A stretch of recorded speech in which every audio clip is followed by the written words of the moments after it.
আড্ডা দিয়ে বাসায় ফিরছি, রাস্তায় হাঁটছি, একা একা কানে হেডফোন লাগিয়ে ফোনটা বের করে ফেসবুকে গোতাচ্ছিলাম আর হাঁটছিলাম। হঠাৎ করে একটা বৃদ্ধ লোকের সাথে ধাক্কা খেলাম। সরি আঙ্কেল বলে বৃদ্ধের দিকে তাকালাম। বৃদ্ধের গায়ে একটা লাল পাঞ্জাবি। আমি অনেকটা অবাক হলাম, কারণ বৃদ্ধের পুরো পাগুলো পাঞ্জাবি দিয়ে ঢাকা। আমি অবাক হয়ে তাকিয়ে রইলাম বৃদ্ধের দিকে। হঠাৎ করেই পেহলি নজর মে কেসা জাদু কর দিয়া ফোনের রিংটংয়ে ধ্যান ভাঙলো আমার। ফোনটা হাতে নিয়ে দেখে অচেনা একটা নাম্বার। ফোনটা রিসিভ করতে ওপাশ থেকে একটা মেয়েলি কণ্ঠে আমাকে সালাম দিল। আমিও সালামের উত্তর দিলাম। এবার আমাকে কোনো কিছু বলার সুযোগ না দিয়ে বলতে লাগলো, আপনি কি মিস্টার শিমুল? জি আমি শিমুল। আপনাকে তো চিনলাম না, কিন্তু আপনি কে? আমি কে, কেন ফোন দিছি এগুলো জিজ্ঞেস না করে আপনার সামনে যে বৃদ্ধ লোকটা দাঁড়িয়ে আছে ওনাকে ফোনটা দিন। আমি আশ্চর্য, আমার সামনে বৃদ্ধ লোকটা দাঁড়িয়ে আছে, ওই মেয়েটা কিভাবে জানলো কি করে? মনে মনে ভাবছি। কি হলো, এত ভাবনা চিন্তা বাদ দিয়ে ফোনটা দিন তো। আমি কিছু না বলেই ফোনটা চাচার দিকে এগিয়ে দিয়ে বললাম, ধরুন চাচা মিয়া, আপনার ফোন। চাচা মিয়া আমার দিকে তাকিয়ে অনেকটা অবাক করে দিয়ে মুচকি হেসে ফোনটা হাতে নিলেন। তারপরে একটু দূরে চলে গেলেন। প্রায় অনেকক্ষণ ধরে কথা বলার পর আমার কাছে এসে বললেন, এই নাও বাবা। বলে বৃদ্ধ লোকটা আমার দিকে ফোনটা এগিয়ে দিলেন। আমি ফোনটা হাতে নিয়ে নাম্বারটা দেখতে লাগলাম। আমি অনেকটা অবাক হলাম, কারণ ফোনের স্ক্রিনের দিকে তাকিয়ে দেখি কোনো নাম্বার নেই। সামনে তাকালাম, আজব বৃদ্ধ লোকটাকেও এখন আর দেখতে পাচ্ছি না। সাথে সাথে হাওয়ায় মিলে গেল। শিমুল প্রাণে বাঁচতে চাইলে পালা। এটা কোনো মানুষ না, এটা মনে হয় ভূত। উসাইন বোল্টের পুরনো দৌড়টা আবার দিলাম, কিন্তু এ কি, বৃদ্ধ লোকটাও আমার সাথে দৌড়াচ্ছে। আমি কিছুতেই তার সাথে পেরে উঠতে পারছি না। পারবই বা কী করে, ভূত বলে কথা। হঠাৎ করেই বৃদ্ধ লোকটা আমার একেবারে কাছে চলে আসলেন। হাই হাই, এ কি, বৃদ্ধের হাতে ইয়া বড় একটা ছুরি। বৃদ্ধের হাতে ছুরি কেন? তাহলে কি এটাই শিমুল ভাইয়ের শেষ রাত? আমি ভাবছি, কত বড় হারামি আপনারা, আমার জান বের হয়ে যাচ্ছে আর আপনারা কিনা বসে বসে মজা নিচ্ছেন। নেন, যত খুশি নেন, আমারও একদিন সময় আসবে, তখন সবাইকে দেখে নেব। আরে আজকে বাঁচলে তো নেব। কিরে, কি এত ভাবছিস? ও মা গো, বৃদ্ধ বলে কি? আমার মনেই ছিল না যে আমি বৃদ্ধের সাথে দৌড়াচ্ছি। এত এত দৌড়াচ্ছি, কিন্তু বাসার কাছে আসতে পারছি না। আজব, এটা কোথায় যাচ্ছে আমি? সামনে তো দেখা যায় ইয়া বড় জঙ্গল। না, আর মনে হয় শেষ রক্ষা হলো না। ভাই, আপনাদের অনেক গল্প শুনিয়েছি, কেউ কষ্ট পেয়ে থাকলে ক্ষমা করে দেবেন।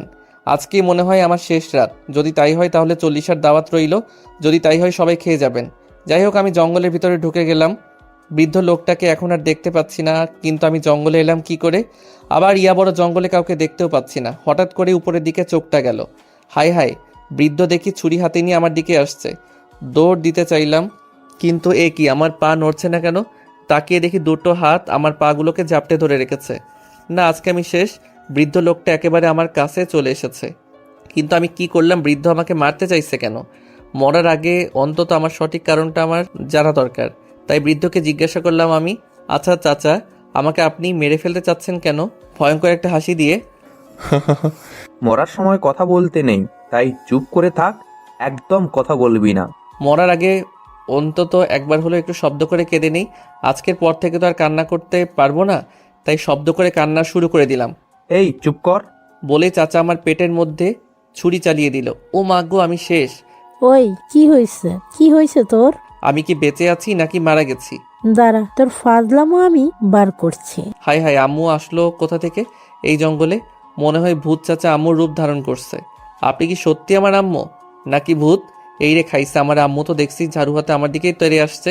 সামনে তাকিয়ে দেখি ল্যাপটপে ভূতের, তার মানে এতক্ষণ ধরে আমি ল্যাপটপে ভূতের ছবি দেখছিলাম, আর এই ছবি দেখে আমি ভূতের রাজ্যে হারিয়ে গিয়েছিলাম। তবে এবার মনে হয় সত্যিকারের ভূত আমার ঘাড় মটকাবে। মানেটা বুঝলেন না? আম্মু এখন আমার ঘাড় মটকাবে কেন যে ভূতের ছবি দেখতে গেলাম। তাড়াতাড়ি এখান থেকে কেটে পড়তে হবে। আম্মু আসার আগে পিছনের দরজা দিয়ে দৌড়ে পালিয়ে গেলাম। আমাদের বাসার পিছনে একটা ভালোই মোটামুটি ঝোপ আছে, ওই কোণটায় লুকিয়ে রইলাম। কিছুক্ষণ এভাবে থাকার পর উপরের দিকে আবার চোখ গেল আমার। নিজের চোখকে বিশ্বাস করতে পারছি না। একটা মেয়ে, মাথায় একটা রাজকীয় মুকুট, সাথে অনেকগুলো মেয়ে পেছন পেছন হাঁটছে। আমিও কিছু না ভেবে উপরের দিকে তাকিয়ে মেয়েটাকে অনুসরণ করে যাচ্ছি। হঠাৎ করে একটা গাছের সঙ্গে ধাক্কা খেলাম। ভাবলাম স্বপ্ন দেখছি হয়তো, তাই পিছন ফিরে তাকালাম। এ কি, কিন্তু পিছনে তাকিয়ে দেখি সব অন্ধকার, কিছুই দেখতে পাচ্ছি না। মাথাটা কেমন জানি ভারী হয়ে আসছে। খুব ক্লান্ত লাগছে, আবার খুব ঘুমও পাচ্ছে আমার। আস্তে আস্তে চোখগুলো বুজে আসছে। হঠাৎ করে কিভাবে যেন ঘুমিয়ে গেলাম। যখন ঘুম ভাঙলো চারদিকে তাকিয়ে দেখি আমি হাসপাতালে। আম্মু আমাকে জড়িয়ে ধরে কাঁদছে। আম্মু কাঁদছে কেন? আমি কিছুই বুঝতে পারছি না। আমি হাসপাতালে এলাম কি করে কিছুই বুঝতে পারছি না।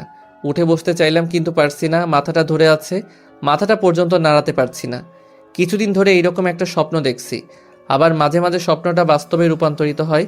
কিছুদিন হাসপাতালে থাকার পর সম্পূর্ণ সুস্থ হয়ে উঠলাম। ডাক্তার বলেছে মানসিক চাপে এরকমটা হয়েছে। আমাকে নাকি সবসময় হেলদি পুষ্টিকর খাবার এবং হাসি খুশি থাকা দরকার। তাই আম্মু কিছুদিনের জন্য আমাকে সুন্দরবন পাঠিয়ে দিলেন তার এক ফুপুর বাসায়। আমিও দ্বিমত পোষণ করলাম না, কারণ সুন্দরবন আমার প্রিয় জায়গা। ব্যাগ গুছিয়ে গিটারটা কাঁধে ঝুলিয়ে বাসে উঠে রওনা দিলাম সুন্দরবনের উদ্দেশ্যে। বাস চলছে তার নিজ গতিতে, আমি কানে হেডফোন লাগিয়ে গান শুনছি আর ফেসবুকে গল্প লিখছি। হঠাৎ করে হালকা একটা ঝাঁকুনি খেলাম, সম্ভবত বাসটা থেমে গেছে। কিন্তু এখানে থামলো কেন? বাস তো এখানে থামার কথা না। বাস থেকে সবাইকে নামানো হলো। ড্রাইভার বলল বাসে নাকি কি একটা সমস্যা হয়েছে। কন্ট্রাক্টর মামা বলল যান্ত্রিক ত্রুটি সমস্যা হয়েছে, তাই 2-3 ঘন্টা সময় লাগবে ঠিক করার জন্য। আমি ভাবতে লাগলাম এই 2-3 ঘন্টা কি করা যায়। ভাবছি রাস্তার পাশ দিয়ে আস্তে আস্তে হাঁটছি। নির্জন রাস্তা, কোনো বাড়িঘর নেই, নেই কোনো জীবজন্তু পশু পাখি মানুষের চিহ্ন। হাঁটতে হাঁটতে বাস থেকে অনেকটা দূরে চলে আসলাম। না, আর বেশি দূর যাওয়া যাবে না, তাহলে বাস চলে যাবে। পিছনে ফিরে বাসের উদ্দেশ্যে হাঁটা শুরু করলাম। কিছু দূরে যেতেই আমার চোখটা আটকে গেল রাস্তার পাশ দিয়ে জঙ্গলের ভিতরে যাওয়া একটি রাস্তা দেখে। রাস্তার দুপাশে বিভিন্ন ধরনের ফুল গাছ। রাস্তাটা অনেকক্ষণ দাঁড়িয়ে দাঁড়িয়ে দেখছি। কি অদ্ভুত নির্জন রাস্তা। একটা গাছ আরেকটা গাছকে এমনভাবে আঁকড়ে ধরেছে যেন যুগ যুগ ধরে তারা একে অপরকে আঁকড়ে ধরে রাখবে। রাস্তায় গাছগুলো একটা আরেকটার সাথে সম্পৃক্ত। বৃষ্টি হলেও মনে হয় এক ফোঁটা পানি মাটিতে পড়বে না। এই রে, এখন আবার বৃষ্টি নামলো কেন? বৃষ্টি শুরু হয়েছে, ধ্যাত এখন কি যে করি। যাই রাস্তাটার নিচে গিয়ে দাঁড়াই বলে দৌড় দিলাম। দৌড়ে গিয়ে রাস্তাটার একপাশে একটা গাছের নিচে দাঁড়ালাম। কিন্তু এ কি, রাস্তাটা কোথায় গেল? আমি জঙ্গলের মধ্যে এলাম কি করে? আমি চারদিকে তাকিয়ে পাগলের মতো রাস্তাটা খুঁজতে লাগলাম, কিন্তু রাস্তার পরিবর্তে চারদিকে অদ্ভুত ধরনের গাছ দেখতে পেলাম। তাহলে কি রাস্তা কোনো জাদুর রাস্তা ছিল, যেখানে যে কেউ প্রবেশ করলেই অন্য রাজ্যে হারিয়ে যাবে? রাস্তাটা খুঁজছি আর উপরের কথাগুলো ভাবছি। হঠাৎ করেই পা পিছলে পড়ে গেলাম। পড়ে যাওয়ার পর যা দেখলাম তা আমি মনে হয় জন্মের পর থেকে কোনোদিন দেখিনি। অনেকগুলা মৃত মানুষের মাথার খুলি। আমার পা থেকে মাথা পর্যন্ত ঘামছে, ভয়ে পুরো শরীর কাঁপছে। আমি মনে মনে বললাম আর আল্লাহকে ডাকতে লাগলাম আর চিৎকার অনেক করছিলাম। হঠাৎ করেই কারো কণ্ঠ শুনে চিৎকার থামিয়ে কণ্ঠটা অনুসরণ করতে লাগলাম। শব্দকে অনুসরণ করে জঙ্গলের মধ্য দিয়ে দৌড়াচ্ছি। আরে মিয়া, ভয় পাইয়েন না, এটা গল্প। বাস্তব হলে হয়তো এতক্ষণে আমি পাগার পার হয়ে যেতাম। যাই হোক, জঙ্গলের ভেতর ঝোপঝাড়ের মধ্য দিয়ে দৌড়াচ্ছি। হঠাৎ করেই দূর থেকে খাম্বার মতো কিছু একটা দেখতে পেলাম। আরে আজব, এই জঙ্গলে কোনো প্রকার কারেন্ট নাই, তো খাম্বা আসবে কি করে? যাই হোক, গিয়ে দেখি। ভয়ে ভয়ে কাছে গেলাম। হায় হায়, এ কি দেখছি? এটা তো কোনো খাম্বা না, এটা একটা জলজ্যান্ত মানুষ। ধুর, মানুষ এত বড় হয় নাকি? না, এটা খাম্বাই হবে। একটা চিমটি কেটে দেখি তো। যেই ভাবা সেই কাজ, দিলাম এক চিমটি। ও মা গো, বাঁচাও বাঁচাও। আরে ভাই পালান, এটা কেন খাম্বা না, এটা একটা ভূত। আরে আমার পায়ের নিচে মাটি নাই কেন? তাকিয়ে দেখলাম খাম্বা। আরে ধুর, কি বলছি, ভূত আমাকে খপ করে ধরে ফেলেছে। আমাকে আস্তে আস্তে তার মুখের কাছে নিয়ে গেল। হাই হাই, মনে হয় আমাকে আস্ত গিলে ফেলবে। শিমুল, এটাই হয়তো তোমার শেষ নিঃশ্বাস। এবার দেখি আমার স্বপ্নটা বাস্তবে রূপান্তরিত হচ্ছে। না, ভূতটাকে একটু পাম দিয়ে দেখি বাঁচতে পারি কিনা। কিন্তু আমার আগেই ভূতটা আমাকে বলতে লাগলো, ভূতের রাজ্যে আপনাকে স্বাগত। হাই হাই, কয় কি? আমি তাহলে ভূতের রাজ্যে এসে গেছি? আরে ভাই রাখেন আপনার স্বাগতম, বাঁচলে তো স্বাগতম জানাবেন। আমি কি বাঁচবো? ভূতটা হু হু হু হা হা ভয়ঙ্কর একটা হাসি দিয়ে বলল, এ পর্যন্ত যত মানুষ আমাদের রাজ্যে এসেছে সবাই মারা পড়েছে। এখান থেকে কেউই বেঁচে ফিরতে পারে না। তোকেও মারিনি কেন জানিস? না ভূত কাকু, জানি না। কি, তুই আমাকে কাকু ডাকলি? যা, তোকে আর মারব না, আগেই মেরে ফেলতাম। কিন্তু আজকে আমাদের ভূতের রাজার মেয়ের জন্মদিন, আর জন্মদিনে কাউকে মারা রাজার নিষেধ। ভূত রাজার মেয়ে জন্মদিন বলে তুই বেঁচে গেলি। এই নে, এটা ধর। তুই আমাকে কাকু ডাকছস, তাই তোকে পরে আর মারবো না, তাই তোকে পরেও মারবো না। ভূতটা আমার হাতে একটা ইয়া বড় ছুরি দিয়ে বলল, এখানে পদে পদে বিপদ, এইটা তোর কাছে রাখ, কাজে লাগবে। বাহ, কাক্কু ডাকার এত গুণ, আগে জানতাম না তো। আমি কিছুই না বলে ভূতটার দিকে তাকিয়ে রইলাম। আমার এভাবে তাকিয়ে থাকা দেখে ভূতটা বলল, কিরে, ভয় পাচ্ছিস? না ভূত কাক্কু। আমাকে ভূত কাক্কু ডাকবি না, আজ থেকে আমাকে শুধু কাক্কু বলে ডাকবি। ঠিক আছে ভূত কাক্কু। ও সরি, শুধু কাক্কু। কিরে, ভূত কাক্কুটা বুঝলাম, কিন্তু শুধু কাক্কু এটা আবার কি? এটা আবার কেমন বিপদে পড়লাম? বললাম একটা আর বুঝলো আরেকটা। যে সব ভূতেরা মানুষের প্রতি দয়া দেখায় তাদের শুধু কাক্কু বলে। ও, এখন বুঝলাম। আচ্ছা, এখন চল আমার সাথে। হাই হাই, এতক্ষণ আমার সাথে গল্প করে এখন হয়তো আমাকে খাওয়ার চিন্তা ভাবনা করছে। কিছুটা আমতামতা করে আমি ভয়ে ভয়ে বললাম, কোথায় যাব শুধু কাক্কু? আমার বাড়িতে। আল্লাহ গো, কয় কি? মনে হয় বাড়িতে নিয়ে গিয়ে সবাই মিলে কুইটটা বাইসা আমাকে খাবে। না, যাওয়া যাবে না। কিরে, তুই ভাবছিস তোকে খাবার জন্য বাড়িতে নিয়ে যাব, তাই না? হুম। আরে না, খেলে তোকে অনেক আগেই খেয়ে ফেলতাম। এখন চল তো। ভূত কাকু তো ঠিক কথাই বলছে, খাবার ইচ্ছা থাকলে অনেক আগেই আমাকে খেতে পারতো। না, আগে গিয়ে দেখি। আচ্ছা ভূত কাকু চলেন। ভূত কাকুর সাথে নানান বিষয় নিয়ে কথা বলতে বলতে জঙ্গলের ভিতর দিয়ে হাঁটছে। হঠাৎ করে একটা সুন্দর খালি জায়গায় আসলাম। এই জায়গাটা অনেক আমাদের শহরের মতোই দেখা যাচ্ছে, বড় বড় বাড়ি, বেশিরভাগ বাড়ি পাকা দালান, মাঝে মাঝে দু একটা বাড়িতে টিনের চাল। আমি তো মহা খুশি, মনে মনে ভাবছি কাকু তো বেশ ভালো, আমাকে ভূতের রাজ্য থেকে বের করে শহরে নিয়ে এসেছে। মনে হয় এখান থেকে আমাকে বাড়ি যাবার জন্য বাসে তুলে দিবেন। আমার তো মহা খুশি লাগছে, আমার মনের ভেতর আনন্দ বেড়েই চলেছে। না, ভূত কাক্কুকে একটা ধন্যবাদ দেওয়া দরকার। ধন্যবাদ কাক্কু, আপনি অনেক বড় মনের অধিকারী। পাম দিলাম আর কি। জানি, আর পাম দিতে হবে না। এখন চল, একটু সামনেই আমার বাসা। হাই হাই, কয় কি? তাহলে আমি এখন ভূতের রাজ্যেই আছি?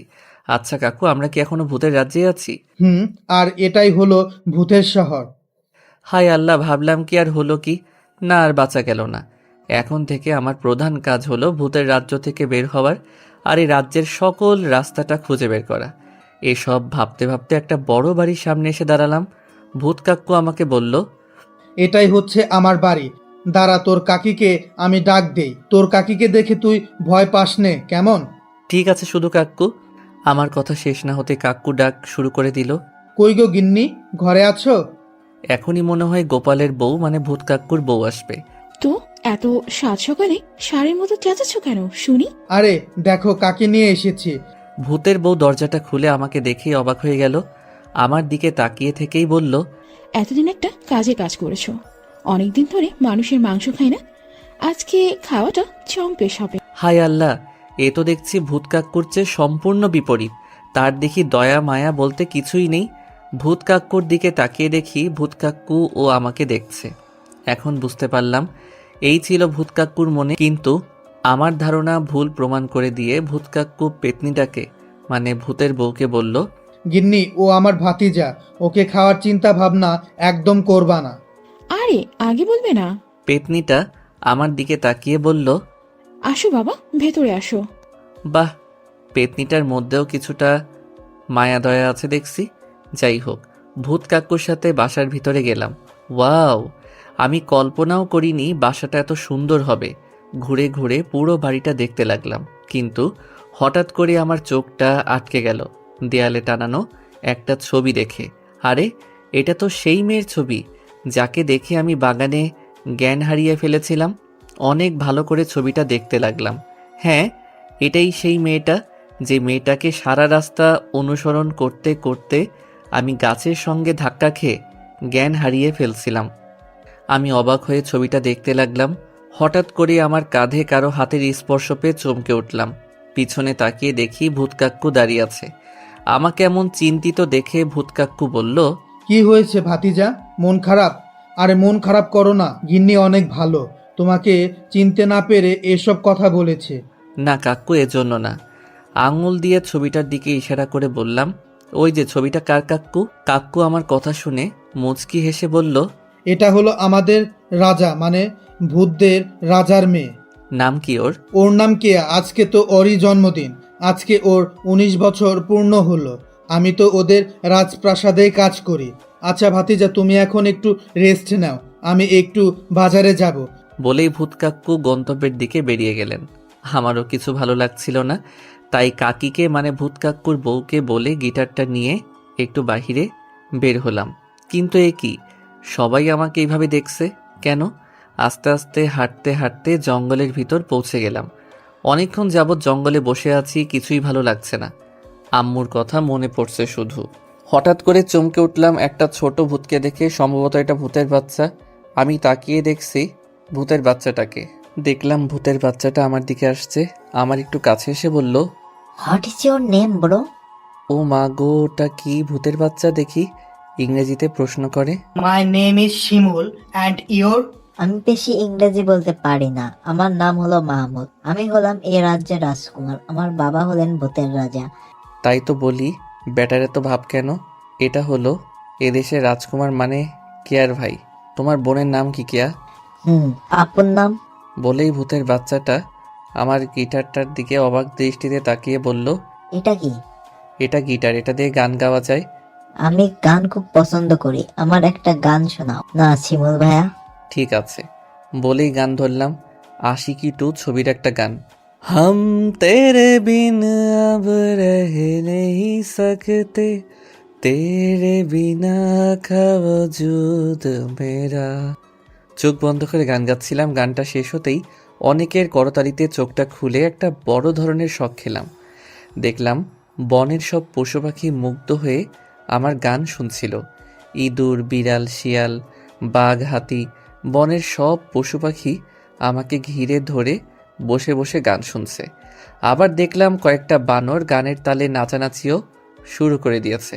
ও মা, এ কি! উপরে তাকিয়ে তো পুরাই টাসকি খেলাম। একটা ভূত আর একটা পেতনি গাছের ডালে বসে একজন আরেকজনের হাত ধরে রোমান্টিক স্টাইলে ড্যান্স করছে। ভূত আর পেতনির নাচানাচি দেখে আমি গান থামিয়ে হাসতে লাগলাম এবং তাদের নাচানাচি দেখায় ভালো করে মনোযোগ দিলাম। গভীর মনোযোগ দিয়ে তাদের নাচানাচি দেখছিলাম। হঠাৎ করেই আমার পায়ে কিছু একটার কামড় অনুভব করে। এদিকে তাকালাম, এ কি! এ তো একটা ইঁদুর। আমি কি বলবো কিছুই বুঝতে পারছি না। আমার এভাবে চুপ থাকা দেখে ইঁদুরটা আমাকে বলতে লাগলো, সরি শিমুল ভাই, আমি ইচ্ছে করে আপনার গায়ে কামড় দিইনি। আপনার গান শুনে ওই পাশের গ্রাম থেকে গেন্নের সাথে ঝগড়া করে এসেছি। এসে দেখি আপনি গান থামিয়ে অন্যদিকে চেয়ে আছেন, তাই কামড় দিছি। হাই হাই, এটা আমি কি শুনছি? ইঁদুরও কথা বলতে পারে নাকি? তাও আবার আমাকে শিমুল ভাই বলে ডাকছে। হতে পারে, কারণ এটা ভূতের রাজ্য, তো এখানে সবই সম্ভব। সরি ইঁদুর দাদা। ও মা, এ কি! ইঁদুরটা আমার দিকে এইভাবে চোখগুলো বড় বড় করে তাকাচ্ছে কেন? ইঁদুরটা চোখ বড় বড় করে আমার কাছে এসে বলল, শিমুল ভাই, আমাকে দাদা ডাকবেন না। দাদা ডাকলে তো কেমন বুড়ো বুড়ো মনে হয়। দেখছেন না আমি এখনো অনেক জোয়ান। বলেই ইঁদুরটা তার সামনের চুলগুলো হাত দিয়ে পিছনে নিয়ে একটা হিরো স্টাইলে স্মাইল দিল। ওহ, কি দারুণ লাগছে। ঠিক আছে, তোমাকে কি বলে ডাকবো তাহলে? আমার নাম হলো চুইংগাম, আর আমার গিন্নির নাম হলো সিন্ডারফুট। সবাই আমাকে গাম বলে ডাকে, আপনিও এই নামেই ডাকবেন। ঠিক আছে চুইংগাম কাক্কু। সব পশু পাখি আমাকে অনুরোধ করছে গান গাওয়ার জন্য, কিন্তু আমি বললাম যে কাল থেকে গান গাইব। আজকে শরীরটা ক্লান্ত আর ভালো লাগছে না। আজকে সবার সাথে পরিচিত হয়ে নেই। তারপর ইঁদুর মানে চুইংগাম কাক্কু একে একে সবাইকে পরিচয় করিয়ে দিতে লাগলো। প্রথমে একটা ছোট ইঁদুরকে দেখিয়ে বলল, তারপর হাতিকে দেখিয়ে বলল, তারপর শিয়ালকে দেখিয়ে বলল। এইভাবে চুইংগাম কাক্কু প্রত্যেকের পরিচয় করিয়ে দিতে লাগলো। কিন্তু চুইংগাম কাক্কুর কপালে এই সুখ বেশিক্ষণ টিকল না। একটু পরেই চুইংগাম কাক্কুর বউ মানে সেন্টার ফ্রুট এসে হাজির। এসেই ধুমধাম ঝাড়ু দিয়ে পিটাতে শুরু করলো। এদিকে ঝাড়ুর বাড়ির কারণে চুইংগাম কাকুর লুঙ্গি গাছের ডালে আটকে গেল। এখন চুইংগাম কাকু পাল্টা অ্যাকশন শুরু করে দিল, যাকে বলে বউ পিটানো। চুইংগাম কাকু উড়াধুরা ছক্কা মারতে শুরু করলো তার গিন্নি সেন্টার ফুটকে। ম্যাচ যখন চরম উত্তেজনায় তখনই বৃষ্টি এসে হানা দিল। মানে চুইংগাম কাকুর ভাই বাবুলগাম এসে তার ভাবিকে রক্ষা করতে লেগে গেল। কিন্তু চুইংগাম কাকুও এত সহজে ছেড়ে দেবার পাত্র নয়। এদিকে তার পরনে লুঙ্গি নেই, এই বিষয়ে তার কোনো খবরই নেই। অবশেষে আম্পায়ারের কারণে ম্যাচটা বাতিল হলো। মানে বুঝলেন না, সকল পশু পাখিরা মিলে ইঁদুর কাকুকে ধরে থামালো। না, আজকে আর গান শোনা হবে না। সবাই যার যার মতো বাড়ির দিকে চলে গেল। শুধুমাত্র আমি আর মাহমুদ মানে কেয়ার ভাই বসে আছি। বসে বসে দুজনে মিলে খুব গল্প করছি। কিন্তু হঠাৎ করে একটা বাঘকে আমাদের দিকে আসতে দেখলাম। আমি ভাবলাম এটাও হয়তো গান শুনতে এসেছে অন্য পশু পাখিদের মতো। কিন্তু এ কি, মাহমুদ মানে কেয়ার ভাই ওটাকে দেখেই দৌড় শুরু করে দিছে। দৌড়াচ্ছে আর পিছন ফিরে বলছে, শিমুল ভাই পালাও পালাও, ওটা একটা শয়তান। ও আল্লাহ, কয় কি! কিন্তু এই অল্প সময় আমি পালাবো কি করে? না, তাও চেষ্টা করে দেখি। কি বলেন? দিলাম এক দৌড়। কিন্তু শয়তান বলে কথা, ওর সাথে কি আর আমি দৌড়ে পেরে উঠব? আমায় খপ করে ধরে ফেললো। আস্তে আস্তে আমাকে ওর মুখের কাছে নিয়ে যাচ্ছে। হয়তো এখনই আমাকে খেয়ে ফেলবে। আমি সর্বশক্তি দিয়ে ছাড়াতে চেষ্টা করলাম, কিন্তু পারলাম না। এটাই মনে হয় আমার জীবনের শেষ রাত। আস্তে আস্তে শয়তানটার মুখের ভিতরে চলে যাচ্ছি, আর একটু ভিতরে গেলেই একেবারে মুখের ভিতরে চলে যাব। আমি চোখগুলো বন্ধ করে আল্লাহকে ডাকতে লাগলাম। হঠাৎ করেই কে যেন আমায় পিছন থেকে হ্যাঁচকা টান দিল। আমি মাটিতে পড়ে গেলাম। শয়তানটা আমাকে এক হাতে ধরতে চেষ্টা করলো, কিন্তু পারল না। পাশেই ছিল একটা পুকুর, একেবারে পুকুরে গিয়ে পড়লাম। দেখলাম শয়তানটা আস্তে আস্তে মাটির মধ্যে শুয়ে পড়েছে। মনে হয় কেউ শয়তানটাকে মেরে ফেলেছে। কিন্তু কে মেরেছে? মনে হয় ভূত কাক্কু। পানিতে বসেই এসব ভাবতে লাগলাম। কিন্তু এ কি দেখছি আমি ভুল দেখছি না তো? এইটাই তো সেই মেয়েটা যাকে আমি প্রতিদিন স্বপ্নে দেখতাম। আর ভাই, এখনো বুঝলেন না কে ওটা? অবশেষে তাহলে আমার হিরোইনের সাথে দেখা হলো। ও হচ্ছে ভূত রাজার মেয়ে কেয়া। কিন্তু আমি এটা চিন্তা করে পাচ্ছি না। কিন্তু ওকে তো দেখতে হুবহু আমার মতো, মানে মানুষের মতো দেখাচ্ছে। যাই হোক, কেয়াই তাহলে শয়তানকে মেরে আমাকে বাঁচিয়ে দিয়েছে। না, এখনই ওর সামনে যাওয়া যাবে না। পানিতে একটু লুকিয়ে থাকি, দেখি কেয়া কি করে। পানির মধ্যে একটা ঝোপের আড়ালে লুকিয়ে দেখতে লাগলাম। দেখলাম ভূত রাজার মেয়ে মানে কেয়া আমাকে পাগলের মতো এদিক ওদিক খুঁজছে। হায় হায়, ও তো দেখছি আমাকে খুঁজে এদিকেই আসছে। এখন কি যে করি? না, কিছু একটা বের করতে হবে। উপায় এখন একটাই, আমাকে মৃত মানুষের মতো একটু অভিনয় করতে হবে। যেই ভাবা সেই কাজ। আস্তে করে ঝোপের আড়াল থেকে বের হয়ে পানির ওপরে ভেসে যাচ্ছি, যাতে করে বোঝা যায় আমি পানির মধ্যে পড়ে পানি খেয়ে এখন ভাসছি। একটা চোখ হালকা একটু খোলা রাখছি, যাতে দেখা যায় কে আমাকে দেখেছে কিনা। হ্যাঁ, প্ল্যান কাজে দিছে। এই তো, কেয়া আমাকে দেখে আমার দিকে পাগলের মতো ছুটে আসছে। এসেই ধপাস করে পানিতে নেমে আমার একেবারে কাছে চলে এসেছে। আমাকে কোনো রকম তার কাঁধে তুলে নিয়ে পানি থেকে উপরে উঠল। আমিও আমার শরীরটাকে এমনভাবে রাখলাম যাতে বোঝা যায় অনেক পানি খেয়েছি। কেয়া আস্তে আস্তে তার দুই হাত দিয়ে আমার পেটে চাপ দিতে লাগলো। কিন্তু আমিও এত সহজে ছেড়ে কথা বলছি না বাছাধন, তাই মুখ দিয়ে কোনো পানি বের করলাম না। কেয়া এবার আমার মুখটা তার হাত দিয়ে হা করানোর চেষ্টা করছে, কিন্তু এবারেও ব্যর্থ হলো। এবার বাছাধন আমাকে লিপস্টিক না খাইয়ে যাবা কোথায়? কিছুতেই কাজ হচ্ছে না দেখে কেয়া তার মুখটা আমার মুখের কাছে নিয়ে আসলো। আমার হার্টবিট ওঠানামা করছে, তবে লিপস্টিক খাওয়ার লোভে এটাকে সান্ত্বনা দিয়ে রাখলাম। অবশেষে মনোবাসনা পূর্ণ হলো। কেয়া তার ঠোঁট দুটো আমার ঠোঁটের সাথে মিলিয়ে দিলেন। অজানা এক রাজ্যে হারিয়ে গেলাম আমি। এভাবে কিছুক্ষণ চেষ্টা করার পর ও মুখ দিয়ে কোনো পানি বের হচ্ছে না দেখে কেয়া হাল ছেড়ে দিল। কিন্তু আমি ছাড়বার পাত্র নই। ওকে শক্ত করে জড়িয়ে ধরলাম। কেয়া ব্যাপারটা বুঝতে পেরে অবাক হয়ে আমার দিকে তাকিয়ে রইল। এতক্ষণ শুধু লিপস্টিক খাওয়ায় ব্যস্ত ছিলাম বলে ওর চেহারাটা ভালো করে লক্ষ্য করিনি। এ যেন এক রূপকথার রাজকন্যা। কেয়া এমনিতেই অনেক সুন্দর, ভেজা চুলে থাকে আরও দ্বিগুণ সুন্দর লাগছে। কিন্তু এ কি, কেয়ার হাতে ইয়া বড় একটা ছুরি। আমি কিছু বলে ওঠার আগেই ও আমাকে বলল, আমার সাথে ফাজলামো না, বার করছি তোর ফাজলামো। ও মা গো, ও আমার দিকে এভাবে আসছে কেন? না, ব্যাপারটা সুবিধার লাগছে না। আজকে আর লিপস্টিক খাওয়ার চিন্তা ভুলেও করা যাবে না। সুযোগ পেলে অন্য একদিন পেট ভরে খেয়ে নেব। আজকে আমি পালাই। বলেই দিলাম এক ভো দৌড়। কিন্তু এ কি, আমি সামনে এগোতে পারছি না কেন? পিছনে তাকিয়ে তো একটা বড় ধরনের ঝটকা খেলাম। কে আমার লুঙ্গি ধরে টানছে। হাই হাই, এখন যদি লুঙ্গি খুলে যায়, গেল গেল, শিমুল তোর মান ইজ্জত সব গেল। কেয়া যেইভাবে লুঙ্গি টানা শুরু করেছে তাতে শুধু লুঙ্গি না, এইভাবে টানলে মনে হয় আমার নাট বল্টুও সব খুলে চলে আসবে। না, এইভাবে আর থাকা যায় না, কিছু একটা করতে হবে। এই আপনি করছেন কি? এইভাবে টানলে তো লুঙ্গি খুলে যাবে। আমি তো তাই চাচ্ছি। হাই হাই, কয় কি, এমনিতে একটু আগে মান ইজ্জত বেঁচে কটকটি খাইছি, এখন যাও একটু আছে, এটুকু বাকি রাখবো না মনে হচ্ছে। দেখুন এটা কি করছেন, ভালো হবে না বলে দিলাম। এই তো, এটা তো সবাই জানে। বিজয়ের হাসি হেসে, হায় আল্লাহ, এ তো দেখছি কিছুতেই আমাকে ছাড়ছে না। দেখুন আপনি কিন্তু শিশুর নির্যাতন করছেন। আপনি শিশু? ওলে বাবা লে, তাহলে তো বেশ ভালো। কিভাবে ভালো? আপনি শিশু, আর শিশুদের লজ্জা শরম থাকে না, তারা লজ্জা কি বোঝে না।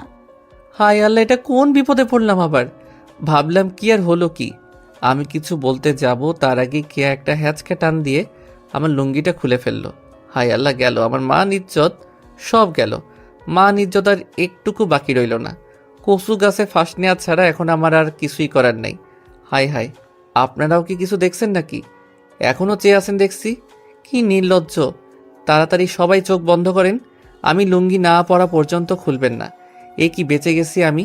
আরে ভাই, বুঝলেন না, লুঙ্গির নিচে একটা শর্ট প্যান্ট পরা ছিল। আহা আহা, আমি বেঁচে গেছি, আমি বেঁচে গেছি। মনের সুখে গান গাইতে ইচ্ছে করছে আমার। না, একটা গান গেয়েই ফেলি। কেয়ার দিকে তাকিয়ে ওকে রাগানোর জন্য গান শুরু করে দিলাম। ভূতের মেয়ে কে আমার লুঙ্গি টেনেছে, লুঙ্গির নিচে প্যান্ট ছিল, তাই শিমুল ভাই বেঁচে গিয়েছে। মনের সুখে গানটা গাচ্ছি, কিন্তু এ কি, কে আমার দিকে এভাবে তেড়ে আসছে কেন? একেবারে রাগে ফুলতে ফুলতে আমার দিকে আসছে। না, ওকে আরেকটু রাগানোর দরকার। একটু রাগিয়ে দেখি কি হয়। রাগলে আপনাকে টমেটোর মতো লাল লাগে। টমেটো কি? টমেটো চিনেন না? আসুন আপনাকে চিনিয়ে দেই। ওই খবরদার, গায়ে হাত দেওয়ার চেষ্টা করবি তো তোর হাত পা ভেঙে রান্নার চুলায় বসিয়ে দেব। আপনি থেকে একেবারে এই মেয়ে তুইতে নেমে এসেছে দেখছি। আপনাকে আমি বিয়ে করতে চাই। অনেক দিনের শখ একটা পেতনিকে বিয়ে করে তার লিপস্টিক খাওয়ার। কি, আমি পেতনি আর আমার লিপস্টিক খাওয়া? দাঁড়া, বার করছি। বলেই কি আমার দিকে তেড়ে আসলো। আমাকে আর পাইকে এক দৌড়ে একেবারে সোজা ভূত কাকুর দরজার সামনে গিয়ে দাঁড়ালাম। বাসায় গিয়ে নাস্তা করে দিলাম এক ঘুম। হঠাৎ করেই মাঝরাতে আম্মুকে স্বপ্নে দেখলাম। ঘুম থেকে উঠে আম্মুর জন্য কাঁদতে লাগলাম। আমার কান্না শুনে ভূত কাকু আমার কাছে এসে বলল, ভাতিজা, খারাপ স্বপ্ন দেখেছো? না কাকু, আম্মুর কথা খুব মনে পড়ছে। আম্মুকে স্বপ্নে দেখলাম। আম্মু হয়তো আমার কথা খুব চিন্তা করতে করতে মারাই যাবে। ভাতিজা, এটা হলো ভূতের রাজ্য। এখানে সময় কখনো শেষ হয় না। তোমার বাস এখনো আগের জায়গাতেই আছে, সবই আগের মতোই। তোমার জীবনে এই সময়টা বাড়তি সময়। এখানে এসে কেউ বাঁচে না, তুমি প্রথম বাঁচলা। আর বেঁচে যখন গেছো, যাওয়ার সময় এখান থেকে বড় কিছু একটা নিয়ে যাইবা। এটা তোমার জীবনে বাড়তি পাওয়া হবে। তাই আম্মুর জন্য মন খারাপ করো না ভাতিজা। ঠিক আছে কাকু। কাকু, আপনাদের রাজার মেয়ে কেয়া দেখতে হুবহু মানুষের মতো। মানে আমার মতো কেন? আপনাদের থেকেও অনেকটা ভিন্ন। ও তোমাদের মতো। ও তো মানুষ, কোনো ভূত না। সে অনেক ঘটনা। কাকু বলেন, আমি শুনবো। আজ থেকে 18 বছর আগে আমি ও কেয়ার বাবা, মানে বর্তমানে রাজা, জঙ্গলে শিকার করতে বের হয়েছিলাম। শিকার করতে করতে এক সময় আমরা এই জঙ্গলের পাশে নদীতে একটা ছোট মেয়েকে পড়ে থাকতে দেখি। তখন কেয়ার 1 বছর হবে। তখন আমাদের রাজা, মানে বর্তমানে কেয়ার বাবা, ছোট শিশু কেয়াকে পড়ে থাকতে দেখে খুব মায়া হয়। আবার রাজা তখন কোনো ছেলে মেয়ে ছিল না, তাই কেয়াকে তিনি রাজপ্রাসাদে নিয়ে এসে কোলে পিঠে করে মানুষ করেন। সেই থেকে কেয়া বড় হতে থাকে। ও খুব ভালো, আমাদের সবার বাড়িতে বাড়িতে এসে আমাদের খোঁজ খবর নেয়। কিন্তু কিছুদিন যাবৎ আসছে না কেন জানি না। আমি যতদিন আছি ততদিনও আপনাদের এখানে আর আসবে না। মনে মনে বললাম, ভাতিজা কি ঘুমিয়ে গেছো? কাকু আপনারে অনেক ধন্যবাদ। ঠিক আছে, এখন ঘুমিয়ে যাও, গুড নাইট। তারপর ঘুমিয়ে গেলাম। এক ঘুমেই রাত কাবার। সকালে ঘুম থেকে উঠে দাঁত ব্রাশ করতে করতে হাঁটছিলাম রাস্তায়। ভাগ্য ভালো, রাস্তায় চুইংগাম মামার সাথে দেখা হয়ে গেল। চুইংগাম মামাকে সাথে নিয়ে কথা বলতে বলতে হাঁটছিলাম। হঠাৎ করে একটা বাড়ি থেকে রবীন্দ্রসঙ্গীত শুনতে পেয়ে ওইদিকে গেলাম। চুইংগামকে আমার সাথে নিয়ে ঘরে প্রবেশ করলাম। কিন্তু এ কি, আমি ঠিক দেখছি তো? এটা যে রবীন্দ্রনাথ ঠাকুর। ও মা গো, পাশে দেখি কাজী নজরুল ইসলামও আছে। এটা কিভাবে সম্ভব? না, হয়তো আমি ভুল দেখছি। তাই চুইংগামকে মানে ইঁদুরকে বললাম। চুইংগাম ইঁদুরকে লক্ষ্য করে, জি ওস্তাদ। আমি তোর ওস্তাদ হলাম কবে থেকে? একটা স্মাইল দিয়ে। যেদিন থেকে আমার বউ সেন্টার ফুডকে পিটিয়ে শায়েস্তা করে বাপের বাড়ি পাঠিয়েছে সেদিন থেকে। হাই হাই, কয় কি, বউকে নাকি পিটিয়ে বাপের বাড়ি পাঠিয়ে দিয়েছে? আচ্ছা, তাহলে তোকে এখন রান্না করে দেয় কে? তুই কি রান্না করতে পারিস? না ওস্তাদ, আমি রান্না করতে পারি না, তবে আমাকে এখন রান্না করে দেয় আমার ভাই বাবলগাম। দেখেছেননি আপনারা, চুইংগামের ভাই বাবলগাম আবার রান্নাও করতে জানে। আচ্ছা, বাদ দে সেসব কথা। এখন একটা কাজ করতে হবে। এখন আমার পায়ে একটা চিমটি কাটতো। ঠিক আছে ওস্তাদ। বলেই আমার পায়ে চিমটি কাটলো। ও মা গো, বাঁচাও গো, মরে গেলাম গো। আরে ভাই, শালাই কি করেছে বুঝতে পারছে না তো? চিমটি কাটার পরিবর্তে পায়ে কামড় দিয়ে দিচ্ছে। কামড় দিলি কেন? কাদো কাদো ভাব নিয়ে। সরি ওস্তাদ, আপনাকে চিমটি কাটতে গিয়ে কেন্ডির মুখটা চোখের সামনে ভেসে উঠেছিল, তাই ভুল করে কামড় দিয়ে দিয়েছি। দৌড় বোকা, কামড় দিলেই কি আমি তোকে কিছু করতাম নাকি? কথাটা শেষ করার আগেই চুইংগাম মানে ইঁদুরটা আমাকে জড়িয়ে ধরে বলতে লাগলো, ওস্তাদ আপনি অনেক ভালো মানুষ। কিন্তু এ কি, ওর শরীরে লিপস্টিকের গন্ধ এলো কোথায় থেকে? কিরে, তোর শরীরে লিপস্টিকের গন্ধ এলো কোথায় থেকে? অনেকটা লজ্জা পেয়ে বলল, ওস্তাদ গিন্নিকার বাপের বাড়ি পাঠিয়ে দেওয়ার আগে 1 মাসের লিপস্টিক একদিনে খেয়ে নিছি। 1 মাসের মধ্যে মনে হয় না গিন্নি বাড়িতে আসবে, ওই সময় মনে হয় শরীরে লাগছে। লজ্জা ভাব নিয়ে। হায় হায়, আগে জানতাম মানুষ লিপস্টিক খায়, এখন শুনছি ইঁদুরেও খায়। মনে হয় আমার থেকে লিপস্টিক খাওয়া শিখে নিছে। দাঁড়িয়ে দাঁড়িয়ে মনে মনে এই কথাগুলো ভাবছিলাম। হঠাৎ করেই কারো ডাকে ধ্যান ভাঙল। তাকিয়ে দেখি রবীন্দ্রনাথ ঠাকুর আমাকে ডাকছে। তা কখন এলে এই ভূতের রাজ্যে? 10-12 দিন হবে। ও, তাহলে অনেকদিন হয়েছে এসেছিস। কিন্তু আপনি এখানে কি করে এলেন? আর এই ঘরে কি করছেন? মরার পর থেকেই তো আমি আর নজরুল ভূত হয়ে গেছি। দেখিস না, আমরা এখন ভূত। আর আমি আর নজরুল মিলে ভূত রাজার মেয়ে কেয়াকে গান, কবিতা, উপন্যাস ইত্যাদি লিখে দেই। পুরনো অভ্যাস তো, তাই ছাড়তে পারি না। তারপর কাজী নজরুল ইসলাম ও রবীন্দ্রনাথ ঠাকুরের সাথে কিছুক্ষণ গল্প করে বাসায় চলে আসলাম। গল্প করে এসেই দিলাম এক ঘুম, কিন্তু ঘুমোতে পারলাম না শান্তিতে। শুয়ে আছি, ঘুমটা মাত্র আসছিল এমন সময় কে যেন আমার নাম ধরে ডাক দিল, চেঁচিয়ে চেঁচিয়ে। শিমুল ভাই, ও শিমুল ভাই, ঘরে আছেন? কে আপনি? কিসের জন্য ডাকছেন শুনি? আমি চুনগামের ভাই বাবুল গ্রাম, আপনাকে রাজামশাই ডাকছে। হাই হাই, আমি আবার কি করলাম? নিশ্চয়ই কে ওর বাবার কাছে কিছু বলেছে। আরে না, যাওয়া যাবে না, গেলেই আমাকে খেয়ে ফেলবে। তার চেয়ে একটা কাজ করি, আমি এখান থেকে পালিয়ে যাই। আচ্ছা বাবলগাম ভাই, আপনি যান, আমি আসছি। দেখলাম ইঁদুরটা চলে যাচ্ছে। আমি আর কোনো কিছু চিন্তা না করে আমিও চুপি চুপি আমার গিটারটা নিয়ে বাসা থেকে বের হয়ে জঙ্গলে এসে বাহিরে যাবার রাস্তাটা খুঁজতে লাগলাম। কিন্তু কিছুতেই রাস্তাটা খুঁজে পাচ্ছিলাম না। পাগলের মতো রাস্তাটা খুঁজছিলাম আমি।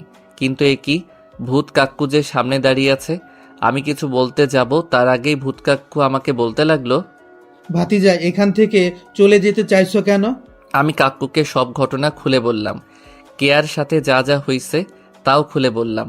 ভূত কাক্কু সব শুনে আমায় বললেন, ভাতিজা, তুমি এমনিতেই ভয় পাচ্ছ, চলো আমার সাথে রাজপ্রাসাদে, কিছু হবে না।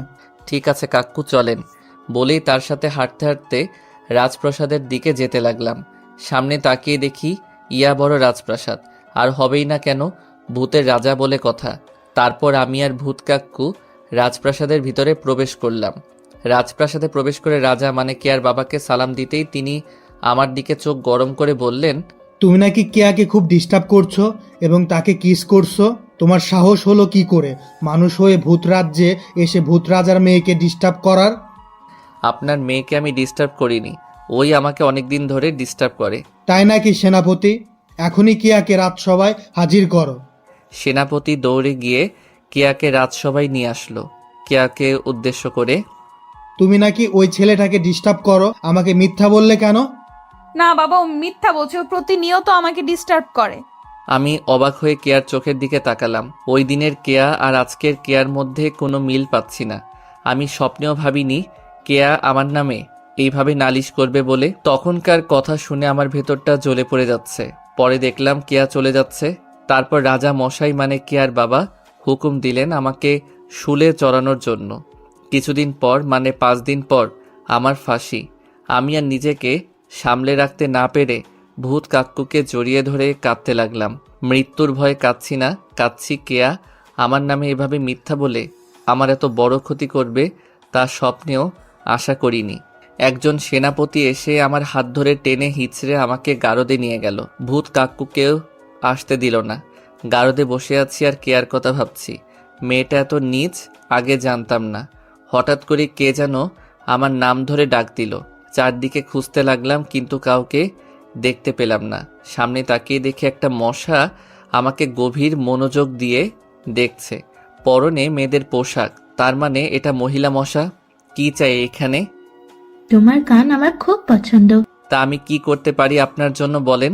তোমাকে আমি ভালোবাসি। আই লাভ ইউ শিমুল। তোমাকে বিয়ে করতে চাই। হাই হাই, শালি কয় কি এমনিতেই কিছুদিন পর মারা যাব, এই চিন্তায় ঘুম আসছে না। আর ওই মশা কিনা বলে আমায় বিয়ে করবে। মশার সাথে বিয়ে, আহা ভাবতেই কেমন লজ্জা পাচ্ছে। হাই হাই, মশার সাথে বিয়ে হলে তো মারা যাব আমি।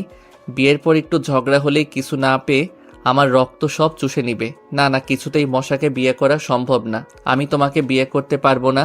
কি? কেন করতে পারবে না আমাকে বিয়ে তুমি? হ্যাঁ, কেন বলো? মানুষের সাথে মশার বিয়ে হয় নাকি? আমি এত কিছু জানি না। তুমি আমাকে বিয়ে করবে, এটাই ফাইনাল। আর এখনই আমাকে প্রপোজ করো। হাই হাই, কয় কি মশাকে নাকি প্রপোজ করতাম? আমি পারবো না। কি? দাঁড়াও, আমি এখনই গিয়ে রাজাকে বলছি তুমি আমাকে খুন করতে চেয়েছিলে, তাই তোমার ফাঁসি আজকেই দেওয়া হোক। এটা কেমন বিপদে পড়লাম। হাই খোদা, বাঁচাও আমারে। এখন আবার যদি সত্যি সত্যি বলে দেয় তাহলে তো যাও, 2-4 দিন বাঁচবো। এটাও হবে না তাহলে। না, তার চেয়ে ও প্রপোজ করে আপদ বিদায় করি। আই লাভ ইউ মশা আপু। এবার তো যান, প্রপোজ তো করলাম। না, এইভাবে না। তাহলে কিভাবে? হাঁটু কেড়ে আমার হাতে চুমুখে হিরো স্টাইলে বলতে হবে। এটা কি আদৌ মশা নাকি মানুষ কিছুই বুঝতে পারছি না। আই লাভ ইউ মশা আপু। তুমি কি আমার রক্ত শূন্যতার কারণ হবে? তুমি কি?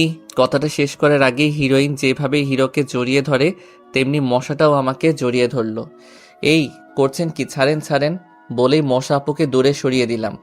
যাবার আগে মশা আপু আমাকে বলে গেল, আবার দেখা হবে তোমার বিয়ের রাতে। আমি কথাটার মাথা মুন্ডু কিছুই বুঝলাম না। কিছুটা সময় ভালোই কাটলো গারদে। এই সুখের মুহূর্ত বেশিক্ষণ ধরে রাখতে পারলাম না। আমার এই সুখের মুহূর্তে জল ঢেলে দিল একজন পেয়াদা। মশাটা চলে যাবার পর আবার কেয়ার কথা মনে পড়তে লাগলো। হঠাৎ করে একজন পেয়াদা এসে বলল, আমার ফাঁসি নাকি আরও একদিন আগে দেয়া হবে। কথাটা শুনে আবার মনটা খারাপ হয়ে গেল। আমি ভেবে চিনতে উত্তর পাচ্ছি না। আমার মনে শুধু একটা প্রশ্নই ঘুরপাক খেতে লাগলো, কেন কে আমার সাথে এমনটা করলো? আমার বুকে অনেক ব্যথা অনুভব করলাম। চোখ দিয়ে এমনি এমনি জল পড়তে লাগলো। নিজেকে কোনোভাবেই সান্ত্বনা দিতে পারছি না। দেখতে দেখতে 4টি দিন কেটে গেল। কালকে আমার ফাঁসি। কালকের পর থেকে হয়তো আর কোনো দিন চোখ মেলে তাকাতে পারবো না। আম্মু আব্বুর কথা মনে পড়ছে ভীষণ। মরার আগে একবার যদি আব্বু আম্মুকে দেখতে পারতাম তাহলে মরেও শান্তি পেতাম। বসে বসে কাঁদছি আর উপরের কথাগুলো ভাবছি। হঠাৎ করে কারো পায়ের আওয়াজ শুনতে পেলাম, সম্ভবত এদিকেই আসছে। ভাবলাম পেয়াদা টেয়াদা হবে হয়তো, কিন্তু আমার ধারণা ভুল। এটা কেয়া। আমি স্বপ্নেও ভাবিনি কেয়া আমার কাছে আসবে। আমি অনেকটা অবাক হলেও মনে মনে অনেক খুশি হলাম। ভাবলাম হয়তো নিজের ভুল বুঝতে পেরে আমার কাছে ক্ষমা চাইতে এসেছে। আবারও আমার ধারণা ভুল প্রমাণিত হলো কেয়ার কথা শুনে। কিরে, আমার সাথে ফাজলামো করার মজা এখন টের পাচ্ছিস? দেখ এবার কেমন মজা, কালকে তো তোর ফাঁসি। বলেই কেয়া ও তার বান্ধবীরা হাসতে লাগলো। কেয়ার কথাটা শুনে আমি আর নিজেকে ঠিক রাখতে পারলাম না, হাউমাউ করে কেঁদে দিলাম। যাকে এত ভালোবাসি সেই কিনা আমার মৃত্যু কামনা করছে। বসে বসে কাঁদছি, এমন সময় কারো ডাক শুনতে পেলাম। তাকিয়ে দেখি ভূত কাক্কু ও ইঁদুর ভাই দাঁড়িয়ে আছে, কিন্তু ভূত কাক্কুর হাতে ছুরি কেন, আর পরনে সেনাপতির পোশাক। আমি কিছু বুঝে ওঠার আগেই ভূত কাক্কু কয়েদি খানার দরজাটা ভেঙে ফেললো। তারপর আমাকে শক্ত করে জড়িয়ে ধরে মাথার মধ্যে হাত রাখলো। এরপর কিছুই মনে নেই। যখন জ্ঞান ফিরল তাকিয়ে দেখি আমি জঙ্গলে, আমার পাশে ভূত কাক্কু ও ইঁদুর ভাই। আমি কিছু বলতে যাব, তার আগেই ভূত কাক্কু আমাকে জড়িয়ে ধরে কাঁদতে লাগলো। ইঁদুরের দিকে তাকিয়ে দেখি ইঁদুরের চোখেও পানি। আমি ইঁদুরকে ডাক দিলাম। ইঁদুরটা আমার কাছে এসে আমাকে জড়িয়ে ধরে হাউমাউ করে কাঁদতে লাগলো। আমি কাঁদতে কাঁদতে বললাম, আরে বোকা, কাঁদিস কেন? আমি তো আর মারা গেছি না, তোদের ওসিলাতে আজকে আমি রক্ষা পেয়েছি। ভূত কাক্কু কিছু বলতে চেয়েছিল, কিন্তু কান্নার কারণে কিছুই বলতে পারছে না। এই কয়েকদিনে আমার উপর তাদের অনেক মায়া পড়ে গেছে। দেখলাম বনের সব পশু পাখিরাও এসেছে। আমি অনেকটা অবাক হলাম, কারণ সবার চোখেই পানি। একদিনের পরিচয়, অথচ আমাকে কতটা আপন করে নিয়েছে তারা। ভাবতেই দু চোখ বেয়ে অশ্রুর কণা গড়িয়ে পড়তে লাগলো। ভূত কাক্কু আমাকে বললেন কেঁদে কেঁদে, ভাতিজা, দেরি হয়ে যাচ্ছে, তাড়াতাড়ি আসো, দেরি হলে আবার যেতে পারবে না, রাজার পেয়াদারা এসে যাবে। নিজেকে কোনোভাবেই সামলে রাখতে পারছি না, কারণ তাদের প্রতি আমারও অনেক মায়া জন্মে গেছে। তাই আমি ও হাউমাউ করে কাঁদতে কাঁদতে বললাম, কাকা, আমি চলে গেলে তো আপনাকে শুলে চড়াবে রাজামশাই, আমাকে পালানোর জন্য সহযোগিতা করার অপরাধে। আমার জন্য কোনো চিন্তা করিস না ভাতিজা। বলেই ভূত কাক্কু আমাকে একটা সূরা শিখিয়ে বললেন, এটা পড়লেই তুই ভূতের রাজ্য থেকে বেরিয়ে যেতে পারবি। শেষমেশ কেঁদে কেঁদেই সবার সাথে কোলাকুলি করলাম। তারপর ভূত কাক্কু ও ইঁদুর ভাইকে জড়িয়ে ধরে কাঁদতে কাঁদতে তাদের কাছ থেকেও বিদায় নিয়ে সূরাটা পড়লাম। চোখ মেলে তাকিয়ে তো আমি পুরাই অবাক। যে রাস্তাটায় প্রথমে দাঁড়িয়েছিলাম সেই রাস্তাটা এসে দাঁড়ালাম। আরে ভূত কাক্কু তো ঠিকই বলেছিল, ওই যে দেখা যায় বাসটা এখনো দাঁড়িয়ে আছে। দৌড়ে বাসের কাছে গিয়ে ভালোভাবে নিশ্চিত হওয়ার জন্য ড্রাইভারকে বললাম, ভাই, বাস কতক্ষণ হলো নষ্ট হয়েছে, আর আমাকে আপনি কতক্ষণ যাবৎ দেখছেন না? এই তো 30 মিনিট হবে। আর আপনিও তো সে যে 30 মিনিট আগেই বাস থেকে নেমে কোথায় জানি গিয়েছিলেন। না, এবার নিশ্চিত হওয়া গেল। ভূত কাক্কু ঠিকই বলেছিল, ভূতের রাজ্য হলো অতীত, আর আমরা হলাম বর্তমান বা ভবিষ্যৎ। কিছুক্ষণ পর বাস ঠিক হয়ে গেছে, সবাই যার যার সিটে গিয়ে বসছে। আমিও বসলাম আমার সিটে গিয়ে, কিন্তু কিছুতেই নিজেকে ঠিক রাখতে পারছি না। জঙ্গলের সব পশু পাখি, ইঁদুর ও ভূত কাক্কুর কথা মনে পড়ছে খুব। দেখলাম চোখ থেকে পানি পড়ে আমার শার্টটাও ব্যাগটা ভিজে গেছে। আমার খুব কষ্ট লাগছে। তারাও আমাকে অনেক আপন করে নিয়েছে, আমিও নিয়েছি তাদের আপন করে। আমি বাসের মধ্যে হাউমাউ করে কাঁদতে লাগলাম, বাসে বসে কাঁদতে লাগলাম। বারবার ভূত কাক্কু ও ইঁদুর ভাইয়ার চেহারাটা চোখের সামনে ভেসে উঠতে লাগলো। আমাকে পালানোর জন্য সাহায্য করায় ভূত কাক্কু ও ইঁদুর ভাইকে মনে হয় শুলে চড়ানো হবে। আমার জন্য তাদেরকে মরতে হবে ভাবতেই চোখ ফেটে কান্না আসতে লাগলো।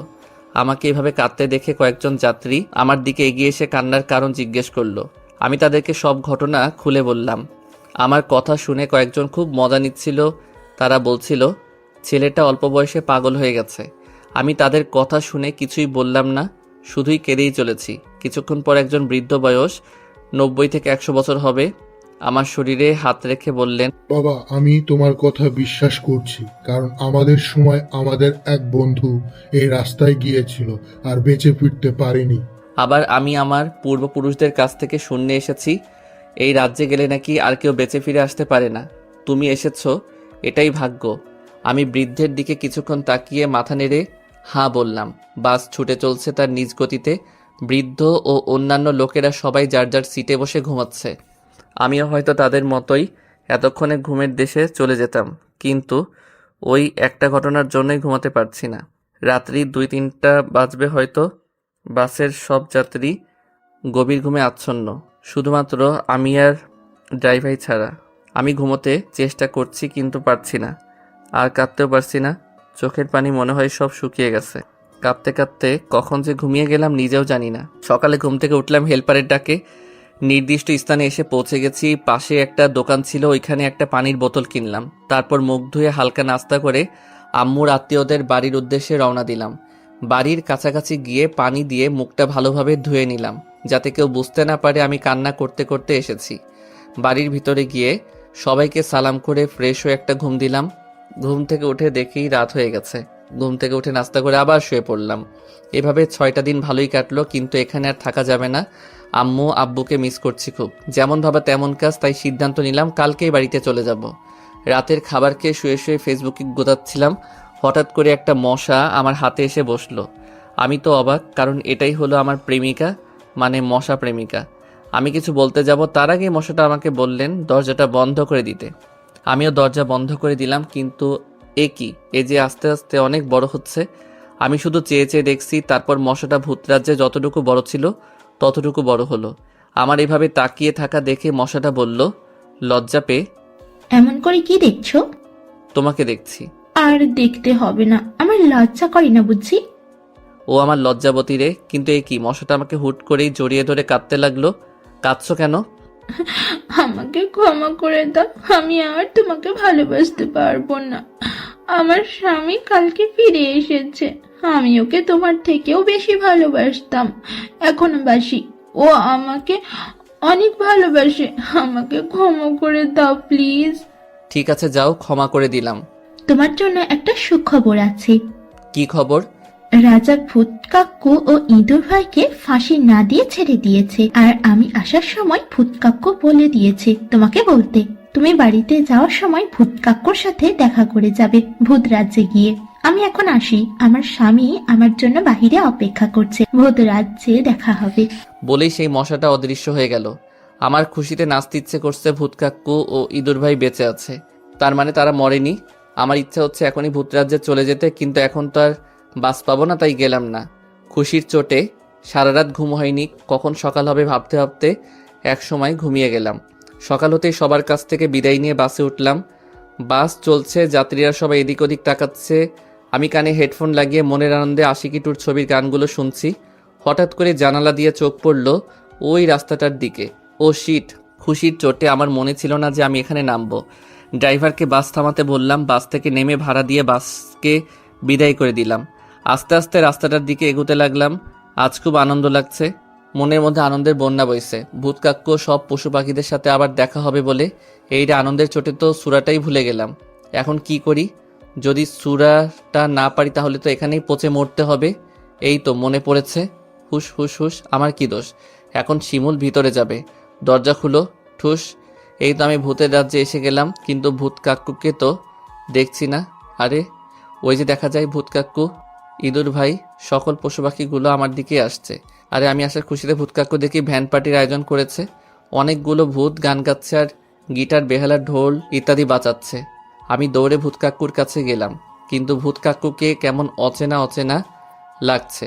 আগের থেকে অনেকটা শুকিয়ে গেছে, তার মুখটা অনেক শুকিয়ে গেছে। আমাকে কিছু বলার সুযোগ না দিয়ে ভূত কাক্কু আমাকে জড়িয়ে ধরে কপালে চুমু খেলেন। ইঁদুর ভাইও আমাকে জড়িয়ে ধরলেন।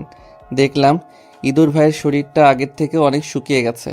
ভূত কাক্কু আমাকে বলল, ভাতিজা চল, অনেক দিন যাব দুজনে মিলে একসাথে খাই না, আজকে খাবো। ঠিক আছে কাক্কু চলেন।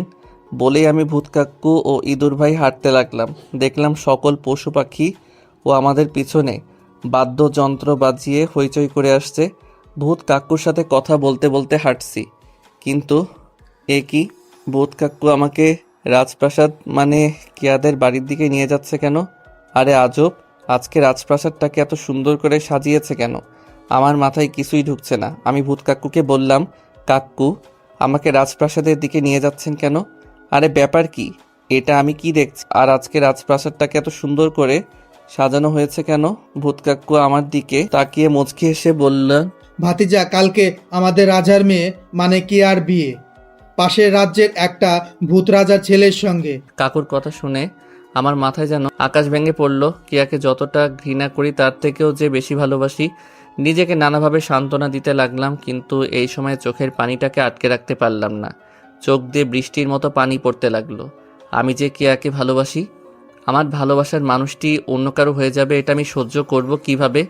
বুকে হাজারো কষ্ট চেপে রেখে রাজপ্রাসাদের ভিতরে প্রবেশ করলাম। পাহাড় সমান কষ্ট চাপা কষ্ট নিয়ে রাজপ্রাসাদের ভিতরে ঢুকলাম। কিছুতেই মনকে সান্ত্বনা দিতে পারছি না। মাথা নিচু করে ভূত কাক্কুর সাথে হাঁটছি। ভূত কাক্কু আমাকে বারবার দেখছে। আমার একটা বিষয় খুব খারাপ লাগলো দেখে, যে ভূত কাক্কু আমার মন খারাপ থাকলেই বারবার আমাকে জিজ্ঞেস করে, ভাতিজা মন খারাপ কেন? আজ সেই ভূত কাক্কুই কিনা আমাকে কাঁদতে দেখে হাসছে। আমি মন খারাপ করে হাঁটছি। হঠাৎ ভূত কাক্কু আমাকে বলল মুচকি এসে, ভাতিজা, সামনে একটা রুম আছে, তুমি ওটায় গিয়ে বসো। আমার একটা কাজ আছে, কাজটা করেই আসছি। ঠিক আছে কাকু। কাকু চলে গেল, আমি সামনের একটা রুমে গিয়ে বসলাম। বাহ, রুমটা আমার মনের মতো করেই সাজানো দেখছি, কিন্তু দেখে মনে হচ্ছে এটা কারো বেডরুম। যাই হোক, একটু ঘুমিয়ে নেওয়া যাক। শুয়ে শুয়ে ঘুমানোর চেষ্টা করছিলাম, কিন্তু এ কি আমি ঠিক দেখছি তো? এই রুমে কে আসলো কোথায় থেকে, তাও আবার ভেজা চুল নিয়ে। ভেজা চুলে কেয়াকে অন্যরকম সুন্দর লাগছিল। তার মানে এটাই কেয়ার বেডরুম। আজকে আর রক্ষা নাই, ফাঁসি অনিবার্য। আমি ভেবে পাচ্ছি না এটা আমি কি দেখলাম। আমি অবাক হলাম কেয়ার চোখ দুটো দেখে। চোখগুলো ফোলা ফোলা, মনে হয় অনেক কান্না করেছে। চোখের নিচে আবার কালো দাগও দেখা যাচ্ছে। আমার মনে হয় অনেক দিন যাবৎ কান্না করেছে। মুখটা একদম শুকিয়ে এইটুকুনি হয়ে গেছে। আগের কেয়া আর এখনকার কেয়ার মধ্যে আকাশ পাতাল পার্থক্য। কিন্তু কেয়া কান্না করবে কেন? আমার জন্য? আরে না, ও কেন আমার জন্য কান্না করবে? ও তো আমাকে ঘৃণা করে। না, আর এখানে থাকা যাবে না। যত তাড়াতাড়ি রুম থেকে বের হব ততই আমার জন্য মঙ্গল। কিন্তু এ কি, আমি পা সামনে ফেলতে পারছি না কেন? নিশ্চয়ই কোনো কিছুর সঙ্গে শার্টটা আটকে গেছে। পিছনে তাকিয়ে আমি ভয় পেয়ে গেলাম, কারণ কেয়া আমার শার্টটা পিছন দিক থেকে টেনে ধরেছে। এখন মনে হয় আমাকে আটকে রেখে কোনো পেয়াদাকে ডেকে আমাকে গারদে পুরবে। না, যেভাবেই হোক ওর কাছ থেকে ছাড়া পেতে হবে। কাঁদো কাঁদো গলায়, সরি, দেখুন আপু, আমি ইচ্ছা করে আপনার রুমে প্রবেশ করিনি। ভুল করে এই রুমে এসে গেছি। চোখ বড় বড় করে, তুই আমাকে আপু ডাকলি কেন? ভুল করে আসিস আর জেনেই আসিস, শাস্তি তোকে পেতেই হবে। সরি আপু। আবার আপু? শাস্তি আরো 1 গুণ বাড়ানো হলো আপু ডাকার জন্য। সরি, ভুল হয়ে গেছে। ঠিক আছে, কালকে আমার বিয়ে বলে ছেড়ে দিলাম। পরবর্তীতে এইরকম ভুল হলে মাথায় তুলে আছাড় মারবো। মনে মনে, পাইলে তো আচার দিবেন, তার আগে আমি পগার পার হয়ে যাব। কি এত ভাবছিস? কাল বিয়েটা শেষ হলেই এই রাজ্য ছেড়ে চলে যাবি, নয়তো ফাঁসির দড়িতে ঝুলাবো। কেয়ার বিয়ে কথাটা শোনার পর আর একটা কথাও বলতে পারলাম না। মূর্তির মতো ওর সামনে দাঁড়িয়ে রইলাম। চোখ দিয়ে টপ টপ করে বৃষ্টির মতো পানি পড়তে লাগলো। এক হাত দিয়ে চোখের পানিগুলো মুছে বললাম, ঠিক আছে, কালকে আপনার বিয়ের পরই চলে যাব। চুপ! ওর চুপ থাকা দেখে মাথাটা তুলে কেয়ার দিকে তাকালাম। এ কি, আমি কি ঠিক দেখছি? তো কেয়ার চোখে পানি কেন? আমি কিছু বলতে যাব তার আগে কেয়া এক দৌড়ে এসে আমাকে জড়িয়ে ধরে কাঁদতে লাগলো। আমি কি স্বপ্ন দেখছি নাকি এটা আমার মনের ভুল? ভাই, একটা চিমটি কাটেন তো আমার হাতে। ওই মিয়া, চিমটি কাটতে বলছি বলে কি এত জোরে চিমটি কাটবেন নাকি? না, এটা স্বপ্ন না, সত্যি সত্যি কে আমাকে অনেক জোরে জড়িয়ে ধরছে। তাহলে কি কেয়াও আমাকে ভালোবাসে নাকি নাটক করছে আমাকে ফাঁসানোর জন্য? দেখুন, আমাকে যদি আপনার ফাঁসি দেওয়ার ইচ্ছা থাকে তাহলে বলুন, আমি নিজ থেকে রাজি হয়ে যাব। তাই বলে এত আজাইরা নাটক করতে হবে না বলেই চলে আসতে লাগলাম, কিন্তু কেয়া কিছুতেই বের হতে দিচ্ছে না। আমাকে ক্ষমা করে দাও প্লিজ। তোমাকে না জানিয়ে এত বড় নাটক করাটা আমাদের কারো ঠিক হয়নি। মানে কিসের নাটক? তোমাকে ওই দিন ফাঁসি দিতে গিয়ে গারদে নিয়ে যাওয়া হয়েছিল না? আমি তোমাকে অনেক আগে থেকে ভালোবাসতাম। যেদিন তোমার ফাঁসির কথা ছিল ওই দিন ফাঁসি না, আমার সাথে তোমার বিয়ের কথা ছিল। কিন্তু তোমাকে একটু ভয় দেখানোর জন্য আমরা বলেছিলাম তোমার ফাঁসি, যেটা ভূত কাক্কুও জানতো না। আর ওই দিন রাতেই ভূত কাক্কু তোমাকে পালাতে সাহায্য করে। জানো, তুমি পালিয়ে যাবার পর থেকে আমি একটা মুহূর্তের জন্য ঘুমাতে পারিনি। সারাক্ষণ শুধু কান্না করছি আর তোমার কথাই ভাবছি। সত্যি, আমি তোমাকে কষ্ট দিতে চাইনি। তোমার থেকে আমার কষ্ট বেশি হয়েছে জানো। তবে তুমি যে বললে পাশের রাজ্যের এক ভূত রাজার ছেলের সাথে কাল তোমার বিয়ে। আর সেই রাজার ছেলে তুমি। আমি কখন রাজার ছেলে হলাম? আরে বোকা, ভূত কাক্কুকে তুমি কাক্কু বলে ডাকো, আর উনি তোমাকে ছেলের মতোই দেখে। ভূত কাক্কু হলেন পাশের রাজ্যের রাজা। ওনার কোনো সন্তান নেই বলে ইঁদুরের হাতে রাজ্যভার দিয়ে আমাদের রাজ্যে থাকেন। আমাকে খুব ভালোবাসেন, মেয়ের মতো দেখেন। আর তুমি হলে তার সন্তান। তাহলে তুমি পাশের রাজ্যের রাজার ছেলে না? ও তাই তো। আর হু হু করতে হবে না, এখন এখানে একটু ঘুমাও। কালকে আবার সারা রাত জেগে থাকতে হবে। ও, কালকে তো আমাদের বিয়ে। তো তবে কালকে সারা রাত জেগে থাকতে হবে কেন? বিড়াল মারতে হবে না তোমাকে। বিড়াল তো এখনই মারা যায় যে কোনো সময়। তুমি একটা লাঠি নিয়ে এসো, আমি বিড়াল মারছি এখনই। আরে বোকা চন্দ্র, এখন ঘুমাও, বিয়ে হোক, তারপর তোমাকে বিড়াল কিভাবে মারতে হয় শিখাবো। ধুমধাম করে আমার আর কেয়ার বিয়েটা হলো। সকল পশু পাখিকে নিয়ে একটা সেলফি তুলছি, আপনাদের অন্য একদিন দেখাবো। ইঁদুর ভাই, ভূত কাক্কু, শ্বশুর শাশুড়িকে বিদায় জানিয়ে কেয়াকে নিয়ে সোজা ভূতের রাজ্য থেকে আমাদের বাসায় আসলাম। আম্মু অনেকটা অবাক হলেও আমি সব ঘটনা খুলে বললাম, তাই আম্মু খুশি হয়ে মেনে নিলেন। যাদের মতো এরকম বউ পেয়ে আম্মু তো মহা খুশি। দেখলাম কিছুক্ষণের মধ্যেই বাসর ঘর সাজানো হয়ে গেছে। রাত ঠিক 11টায় বাসর ঘরে ঢুকলাম। বাসর ঘরে ঢুকে দেখি বউ আমার বড় ঘোমটা দিয়ে বসে আছে। তারপর কাছে গিয়ে বললাম, আমাকে বিড়াল মারা শিখাবে না? দাঁড়াও, শিখাচ্ছি। বলেই আমার মতো নিষ্পাপ সরল সোজা পোলাডার ওপর সে যে ঝাঁপিয়ে পড়ে বিড়াল মারতে বাধ্য করলো। বাকিটা ইতিহাস। সমাপ্ত।